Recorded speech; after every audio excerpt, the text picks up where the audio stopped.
সারাদিন ধানের কাজ করে রাত হলো রেস্ট করার সময়। তবে আমার মেয়ে রাতটা শুরু করছে, সে এখন পিঠা খাবে।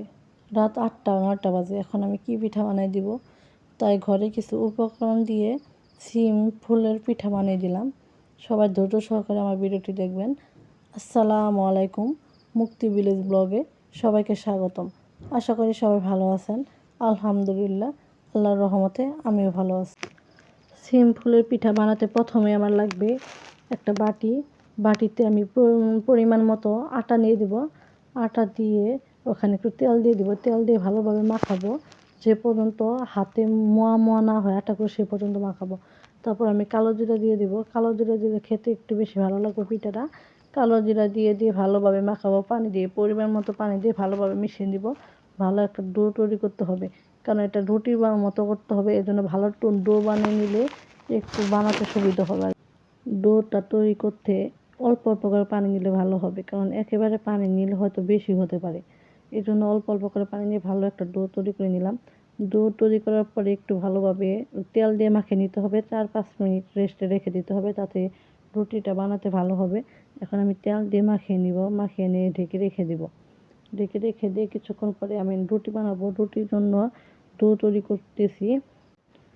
রুটি বানাতে হবে। রুটিটা বেশি পুরো যেন না হয়, আবার পাতলাও যেন না হয়। আমি রুটি বানানো শুরু করেছি। রুটি বানানো শেষ হলে এবার আমার প্রয়োজন হবে বোতলের মুখা। কারণ বোতলের মুখা দিয়ে সুন্দরভাবে ছোট ছোট গোল করা যাবে। এমনি হাত দিয়ে ততটা গোল করা যাবে না। এই জন্য আমি রুটি বানিয়ে বোতলের মুখা দিয়ে ছোট ছোট করে গোল বানিয়ে নিব। গোল বানিয়ে নিয়ে ছোট ছোট রুটির মতো বানিয়ে নিব, যাতে আমার ফুলটা বানাতে একটু পরিশ্রম কম হয়, কষ্ট কম হয়, আবার দেখতে যেন ভালো হয়। এর জন্য আমি বোতলের মুখা নিয়ে নেব। আপনারা চাইলে কোনো একটা গোল কোনো কিছু নিয়ে যেতে পারেন। আপনি চাইলে ফুলটাকে বড়ও বানাতে পারেন। আবার আমার ইচ্ছা যে আমি ছোটো করবো, কারণ তেলের বিষয় তো, এখন ঘরে তেমনটা তেলও নাই। এখন তো রাত্রে আনা সম্ভব না। এই জন্য একটু ছোটো ছোটো করে বানিয়ে নিলে ভালো হবে। তেল একটু কম লাগবে, এই জন্য আমি ছোটো ছোটো করে বানিয়ে নিলাম। আমরা মধ্যবিত্ত ঘরের মানুষ, আমাদের সব কাজে হিসাব করে করতে হয়। আমাদের খরচ হিসাব করতে হয়। আমাদের মাসিক ইনকামের মাধ্যমে কিছু সঞ্চয় করতে হয়। যাই হোক, এই বিষয়ে আজকে কথা না বলে ভালো, অন্য কোনো দিন শেয়ার করবো এই বিষয়টা, কীভাবে সংসার চালাই। এই যে আমার রুটি বানানো শেষ এবং বোতলের মুখা দিয়ে ছোটো ছোটো করে কেটে নিতেছি। পুরো রুটিটা ভালো করে বোতলের আগে কেটে নেবেন, তাতে বানাতে সুবিধা হবে, তাড়াতাড়ি হয়ে যাবে। সবগুলোই তুলে নেবেন। আমার বানানো শেষ হলে একেবারে আমি সিম ফুলের বড়া বানানো শুরু করব, কারণ একটা একটা করে বানালে আর ফুল বানালে অনেকটা টাইম লেগে যাবে। এদিকে বাচ্চা ঘুমিয়ে যাবে, এর জন্য একটু তাড়াহুড়া করতেছি। সে আমার মেয়ের জন্য বানাইতেছি। আমার মেয়ে যদি না খায়, ঘুমায়, তাহলে হয়তো আমার খারাপ লাগবে। এই জন্য আমি তাড়াহুড়া করে একটু বানাইতেছি, যাতে আমার মেয়েটা কিছু হলেও খেয়ে ঘুমাতে পারে। এই যে আমার প্রায় রুটিটাতে থেকে গোলা বের করা শেষ। এবার আমি সিম্পলের পিঠা বানানো শুরু করব। এই পিঠাটা বানাতে অবশ্যই মনে রাখতে হবে যাতে রুটিটা তেমন পুরো না হয়, তেমন পাতলাও না হয়। কারণ পুর হলে বানাতে গেলে একটু পুর হয়ে যাবে, একটু তেলে ভাজতেও হবে, ভালো মচমচে হবে না। আর পাতলা হয়ে গেলে লাগবে না, মানে চাপ দিলে ফুলের পিঠা বানানোর সময় চাপ দিলে পিঠাটা আটকে যাবে না।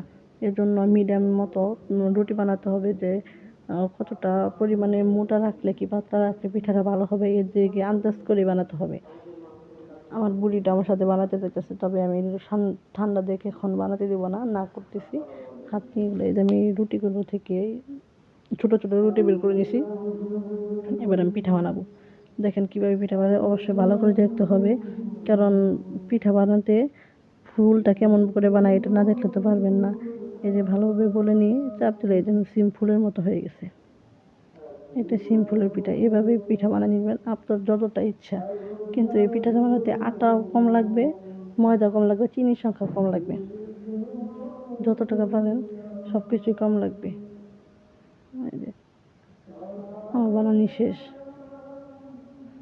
চিনিটা আপনারা চাইলে জাল জিনিস অ্যাড করতে পারেন, তবে আমার বাচ্চা খাবে, তাই জন্য আমি চিনিটা অ্যাড করে দিছি। এবার চুলায় তেল বসিয়ে দিয়েছিলাম গরম হওয়ার জন্য। গরম হওয়ার পরে আমি কিছু কিছু করে সিম্পলের পিঠাগুলো দিয়ে দিতেছি ভালোভাবে হওয়ার জন্য। এই যে আমার পিঠা বানানো প্রায় শেষ। আপনারা চাইলে বেশি লালও করতে পারেন, আর আমি তেমনটা বেশি লাল করিনি, একটু একটু বা হালকা বাদামি বাদামি লাল করে রাখছি, কারণ আমার বাচ্চা ঘুমিয়ে দিতেছে। এখন বেশি লাল করতে গেলে তো হবে না, এই জন্য আমি কিছুটা লাল করছি, বাদামি করে রেখে দিছি। আমার সিম ফুলের পিঠা রেডি। আমার রেসিপিটা কেমন লাগলো সবাই কমেন্ট করে জানাবেন। সবাইকে ধন্যবাদ আমার ভিডিওটি দেখার জন্য। ভালো থাকবেন, সুস্থ থাকবেন। আল্লাহ হাফিজ।